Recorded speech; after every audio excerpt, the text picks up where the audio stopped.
Hey guys, this video is going to be a continuation of the elements video that I started like over a year ago. So I'm sorry I'm barely getting to it. But the last video that I did was the elements, the power of fire, okay?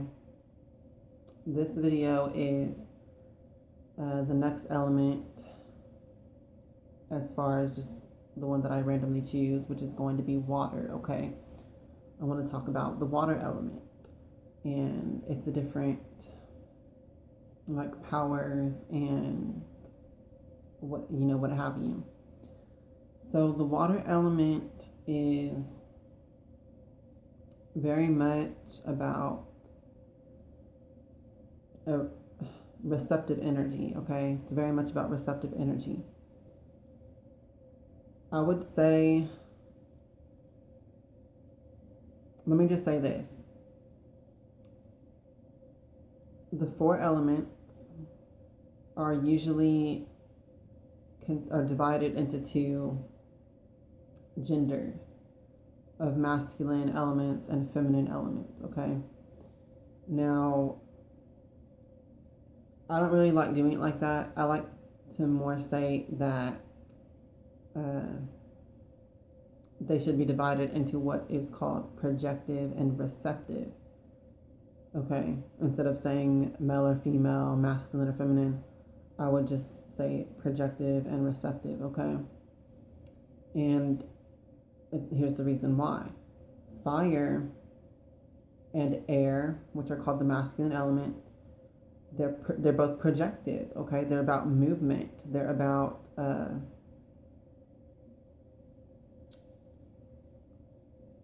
just look at the elements themselves, okay? Fire, it burns, it rises upward. That's a projective energy, okay? Air is about movement. It's about like the wind blowing, your breath, your breathing. That's a projective energy, okay? Water and earth, earth's the most obvious one. It's just like a dormant state all the time, and that's just like a receptive energy. And water is, receptive as well. It's about like it takes on whatever shape of whatever vessel you pour it in, or wherever it falls onto the ground. It takes on the shape of wherever it forms into puddles and stuff like that. So it's receptive as well. But I wouldn't get too caught up in the projective and receptive qualities of these elements either, which is one of the main points I wanted to make by bringing this up, because water is kind of the projective of the so-called feminine elements out of earth or water. Water is more of a projective form of a receptive element, because at the same time water can flow in rivers and stuff like that, and that's pretty projective if you think about it. So there's like a balance, or not a balance, but well, yeah, I guess it is like a balance. Everything contains a yin and a yang, okay? So water has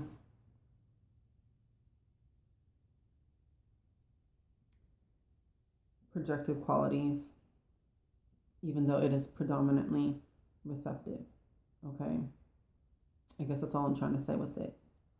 Now, philosophically, water rules over the realm of emotion and relationship, okay? So if you think about that, it's like the love that we have for other people, for ourselves, for things. It's like a bridge that connects and unites things, okay? Water is a conduit. Water is a medium. Water is kind of like a binding agent, okay? And so that's why water is one of the elements that's like a portal, okay? That's why I wanted to cover it next in my series of elements videos after doing fire. And y'all might have to just go back and watch that video because it's been so long since I posted it. So if you just want to like relearn my take on it again, go check that out.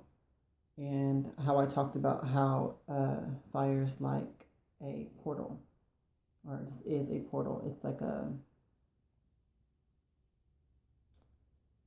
it just is a portal, okay? And so water is too as well. Water is a portal.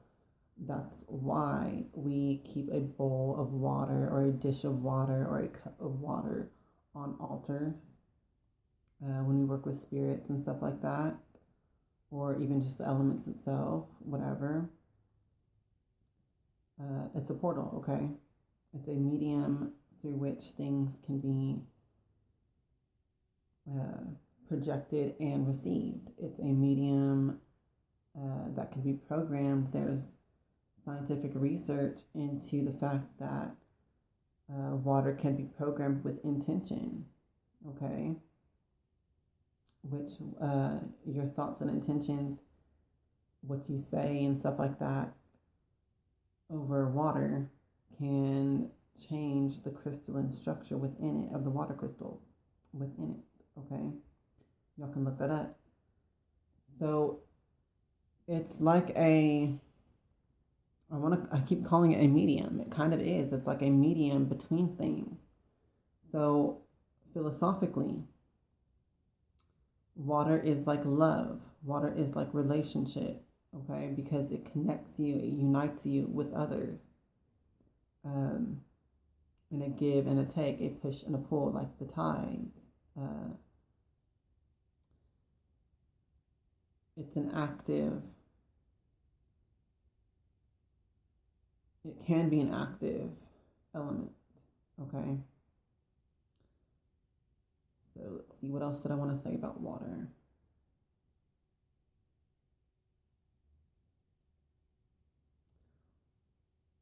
Okay, where I was talking about in the fire element video, how fire is about ascending you, raising your consciousness higher, above your body's consciousness and stuff, to a higher level of consciousness and independence in that way. Water brings you back down to earth, so to speak. It brings you back into relationship, connection with others, stuff like that.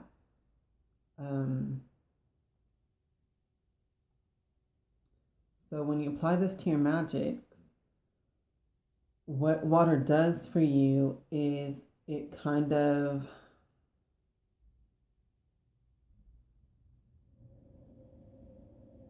it basically acts as a medium, okay?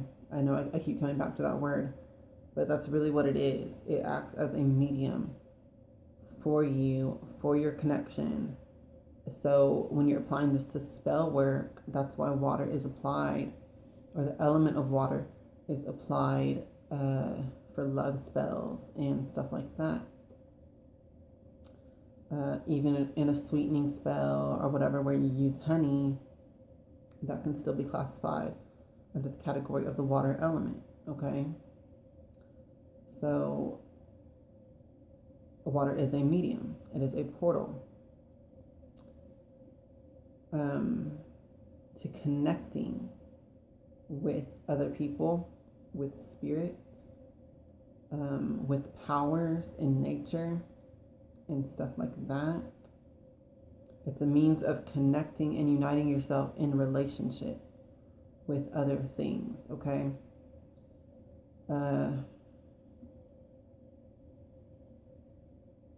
I would say, I guess, yeah, that makes more sense of what I was trying to say earlier about how fire is a portal and water is a portal too. Fire is more like a portal of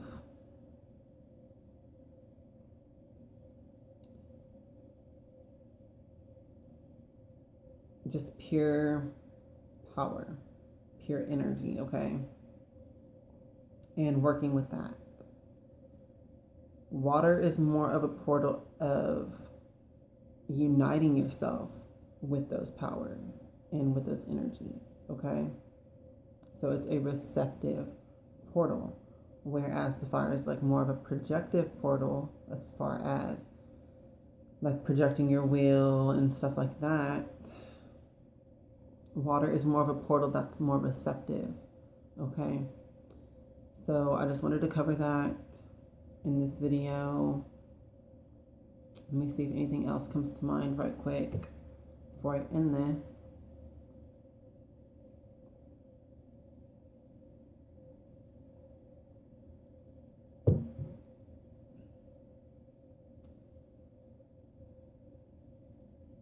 Yeah. Water's about relationship, okay? So just think on that. Meditate on that. See what comes to your mind. And most importantly, apply, practice, etc. And learn from those applications and those experiments, okay?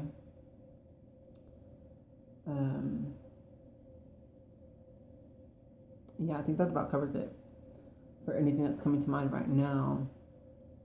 Particularly, if anything else does come to mind, I will probably do a part 2 to this video eventually. But I want to also cover earth and air in the next videos, and also spirit. So I think that about does it, okay? Blessed be.